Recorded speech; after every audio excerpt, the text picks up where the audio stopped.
Fair warning, I'm going to be talking about good players. I'm going to be talking about guys that are actually scoring fantasy points. I don't need to come out here and tell you, oh, go sell high on DJ Moore. Nobody's buying DJ Moore. I want to tell you to trade players you can actually get something for. But before we get into it, make sure you go down there, drop a like on this video, subscribe to the channel if you have not done so already. We're live streaming every single day for the rest of this season. I've not missed over 100 days in a row. So make sure you hit the bell next to the subscribe button if you want to be able to come out to those live streams with us. And if you're not able to come out to those live streams, if you aren't able to come ask your questions there, feel free to drop them down in the comment section. I'm going to be trying to answer as many of those comments as I can. Last but not least, of course, go check out Underdog Fantasy. Over there on Underdog Fantasy, you can check out all these cool player props.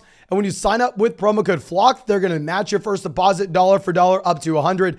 And you'll be able to get into some fun fantasy football drafts with us during this season. You can find the link to Underdog in the description in the comment section. Go deposit $10, then automatically have 20 in your account. But that should be it. Let's go through. Let's dive into this. Focusing in on the first pair of teammates with the Los Angeles Chargers. Let's first talk about Mike Williams. Now with Mike Williams, I hate to do this. We'll do this later on in the video as well. These guys that I had on a buy low video earlier on in the season, and now it's time to sell high. So after week one, Mike Williams goes out.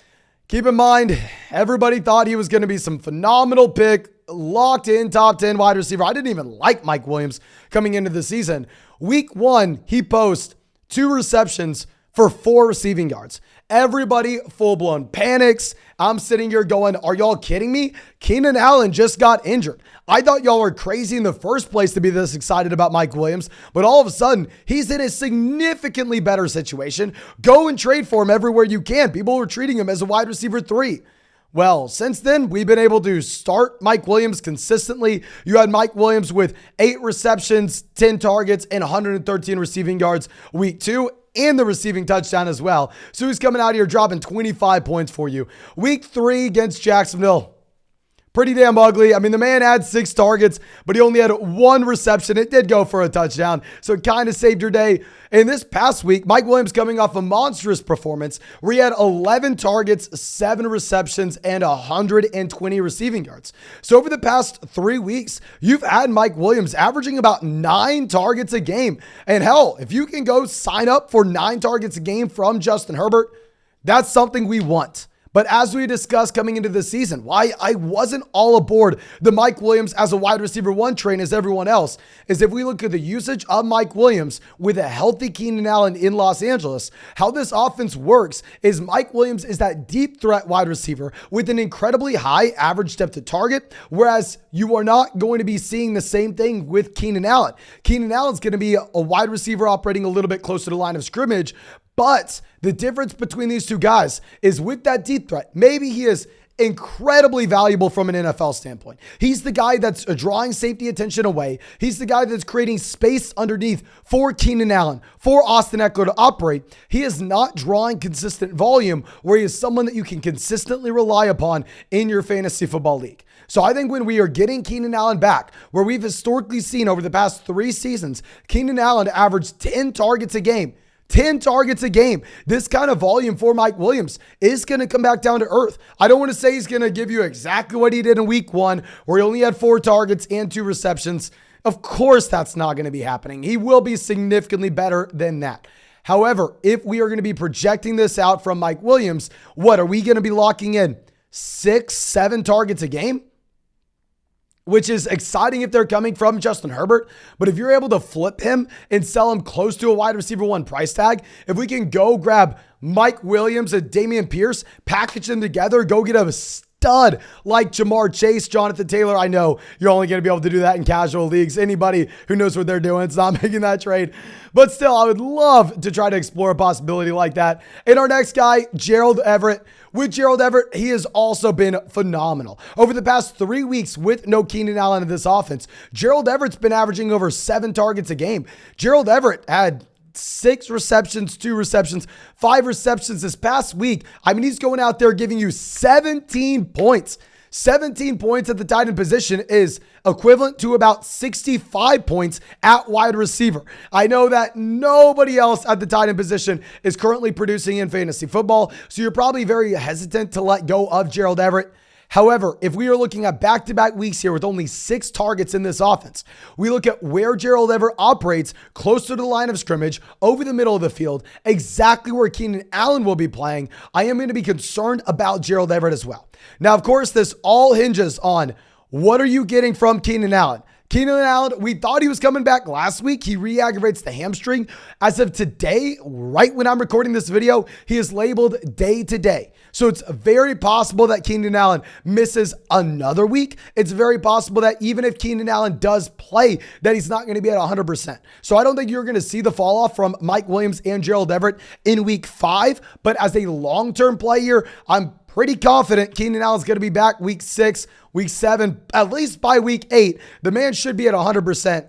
And I think if we can sell Gerald Everett and Mike Williams at these elevated prices now, that's something we're going to look to do. Even if I hate going ahead and saying, oh, buy low on Mike Williams week 1, sell high week 5. I'm going to try to limit doing this as much as I possibly can. I think it's a fair thing to do it with because his value has dramatically changed over the past month. Now let's go through. Let's dive into our next wide receiver here. DK Metcalf, not going to spend too much time with this. I mean, with DK Metcalf going up against the Detroit Lions, phenomenal. He had 10 targets. He had a 7 reception game with 149 receiving yards. With DK Metcalf, the week prior as well, 12 targets, 64 receiving yards, and the receiving touchdown. 2 incredibly impressive performances for DK Metcalf back-to-back weeks here. But look at the context of this. With DK Metcalf going up against the Detroit Lions, the worst defense in the NFL. The Detroit Lions have given up the most fantasy points in the NFL.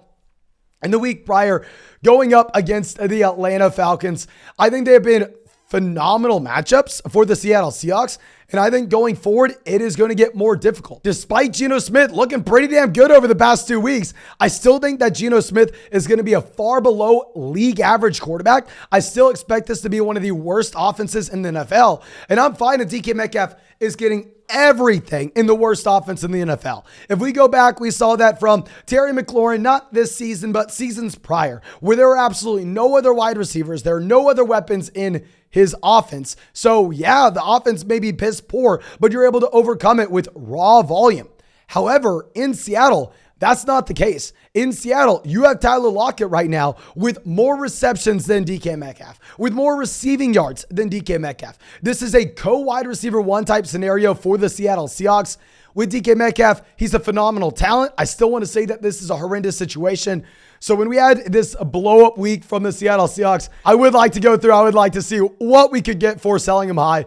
Let's go over to our next guy. It's going to be Hollywood Brown / Zach Ertz. With the Arizona Cardinals here, I mean, yes, they have been great. And we've called Zach Ertz and Hollywood Brown must-start players every single week this year. The reason for this is if you're looking at Cliff Kingsbury and this Arizona Cardinals offense, we know they push the pace of play. They are an extremely aggressive team where Cliff Kingsbury, say what you want about the man, but he tries to play the game as if it's Madden. They're going through snapping the ball with almost more time on the clock than anybody else. If we're looking at Hollywood Brown through the first month of the season, 45 targets. 45 targets. Zach Ertz has had 31 as well. The volume has been phenomenal, and that's why these guys have been must-start options. Now, I already see people down there in the comment section going, Mason, you don't understand. DeAndre Hopkins is going to help Hollywood Brown. It's going to be better. I agree with a couple statements there. I think that this offense is going to be significantly better when DeAndre Hopkins comes back in. And I think from a real life NFL perspective, DeAndre Hopkins coming back into Arizona will help both Hollywood Brown and Zach Ertz from an efficiency standpoint. When defensive coordinators aren't able to just go through and go, okay, well, the only thing we have to do is stop Hollywood Brown this game. When they have to game plan for DeAndre Hopkins as well. This will help the efficiency of Hollywood Brown. From a per target standpoint, he will be a better wide receiver. But the bump up in efficiency he will see will not catch up for the drop off in volume, where I don't think Hollywood Brown is going to continue to average over 11 targets a game. It's not going to happen. If we look historically, DeAndre Hopkins is that target hog. DeAndre Hopkins will be the wide receiver 1 here in Arizona, where you're not going to be able to call Hollywood Brown a must-start guy every single week, where he'll go from being that must-start guy for us over the past month, where he's averaging over 11 targets a game, to all of a sudden now we are playing the matchups. So if we are looking to go and possibly sell Hollywood Brown, I would love to move him for DeAndre Hopkins straight up. If we are 4-0, 3-1, the wide receiver one, who I believe to be an elite level asset in the second half of the season, or maybe we go for a different buy low wide receiver candidate. Maybe we pivot over from Hollywood Brown to go to someone like Chris Godwin, who's coming on and emerging right now. Now, going over to Zach Ertz, obviously it seems like, oh yeah, DeAndre Hopkins, a boundary wide receiver coming in. How is this going to negatively impact Zach Ertz? Well, with Zach Ertz, he has been an incredibly inefficient player over the past really 4 years of his NFL career, where with Zach Ertz, he can be productive if he is getting force-fed volume. He's not a hyper athlete at this point. And what we are also seeing, not only DeAndre Hopkins coming back in a few weeks, but we also have Rondale Moore back into Arizona. Remember, Rondale Moore missed the first 3 weeks with an injury. And if we are also looking at the second round pick for the Arizona Cardinals this year, Trey McBride's now getting involved. Trey McBride this past week had 32 snaps. He had 3 targets now. To be fair, this is not something I think we can say, oh, go pick up Trey McBride. He's going to be the tight end 1 year. Trey McBride only ran 6 routes, so it's not going to be consistent. I think Trey McBride's not going to be an impact player this year. But if he starts to just take 1 to 2 targets a game from Zach Ertz, and we have both Rondale Moore, DeAndre Hopkins coming back to this Arizona offense, even if this offense is better overall, you are going to be seeing Hollywood Brown and Zach Ertz with a much, much, much smaller piece of the pie. Now let's go over to our next guy. This is going to be someone we've been telling people to sell throughout the entire season now. Rashad Bateman. With Bateman, I mean, I got to stand by what we've been saying. He is the secondary option in a rush-first offense that is not going to have a lot of passing volume. You are looking at Mark Andrews as the dominant number 1 receiver in Baltimore. And I'm fine having the second option in a passing game if it's in Tampa. If it's in an offense where we know Tom Brady's going to be throwing the ball over and over and over again, and we can expect something close to 270, 280 passing yards a game. However, that's not going to be the case in Baltimore. Rashad Bateman has been very good so far this season, where the man's had 243 receiving yards. The man's averaging over 60 receiving yards a game. The volume's not there, though. He's averaging 5.5 targets. He's averaging less than 3 receptions a game. And I know people are going to say, okay, well, it's because Lamar Jackson's been down over the past 2 weeks. You've had bad matchups. To be honest here, I don't think that the situation gets any better in the passing department. Y'all know I love drafting Lamar Jackson. Lamar Jackson himself is phenomenal in fantasy football because what we always focus in on are the rushing upside quarterbacks. Guys like Lamar, Jalen Hurts. But with Lamar Jackson, you're never expecting him to be Tom Brady getting close to 300 passing yards a game. With Lamar Jackson so far this season, he's averaged about 233 passing yards a game. He's averaged almost 3 passing touchdowns a game. If we look historically for Lamar Jackson, he's about 205 passing yards a game, a little under 2 passing touchdowns a game. Those are the historical career averages for Lamar Jackson. He is already vastly exceeding that so far this season. So I don't know if it gets much better from where it's at right now with Bateman in this offense. I think you sell him off the 2 long receiving touchdowns he had at the beginning of the year. Now going over to our next guy, we are going to have Courtland Sutton. With Sutton, I already know people are going to hate us for this. I already know. We've had people over the past few weeks in the comment section with an injured Jerry Jeudy telling us, Mason, take your L. Courtland Sutton's a wide receiver 1. Courtland Sutton is a dog. He's the GOAT.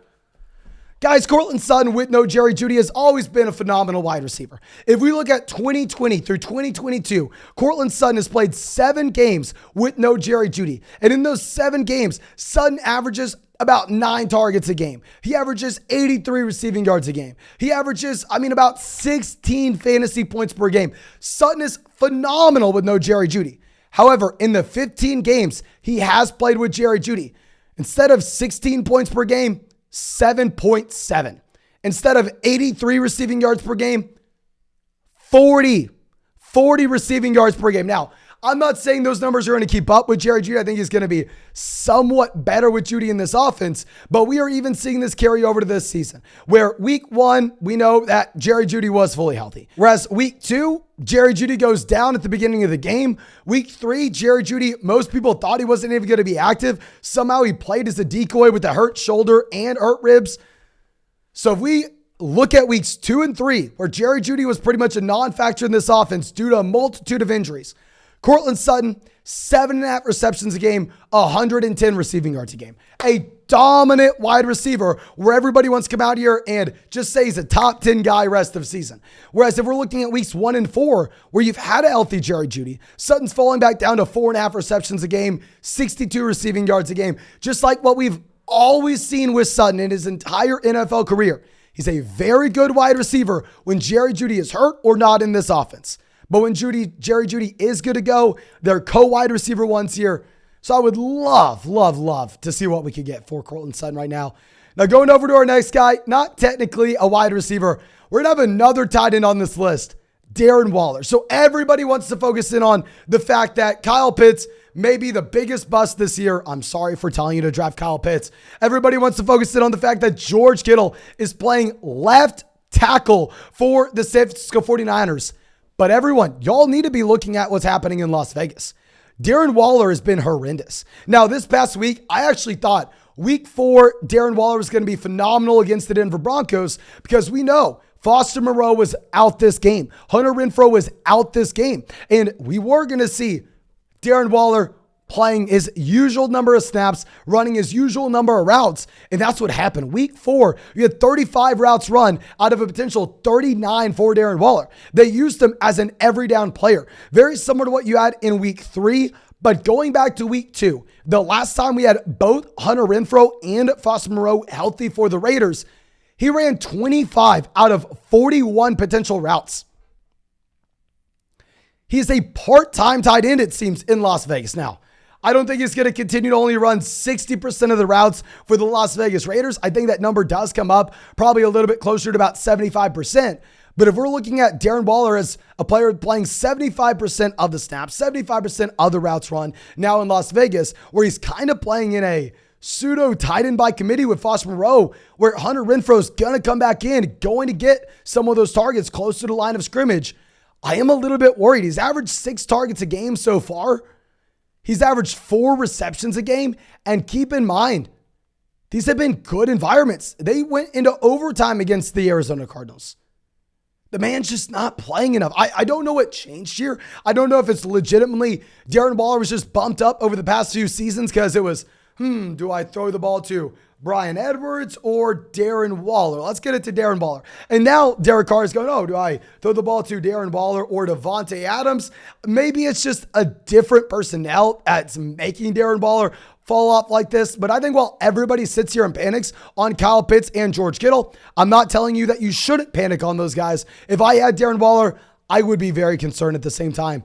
But that's all I got for you. I really hope you enjoyed this video. If you did, go down there, drop a like, subscribe to the channel, hit the bell next to the subscribe button if you want to be able to come out to our live streams. We're streaming every single day. If you have any questions, you're not able to make it out to the live stream, just ask them down there in the comment section. I'm going to try to answer as many of those as I can. But thank you again. I appreciate you. Hope you have a great day and hope we get to see you in the video tomorrow.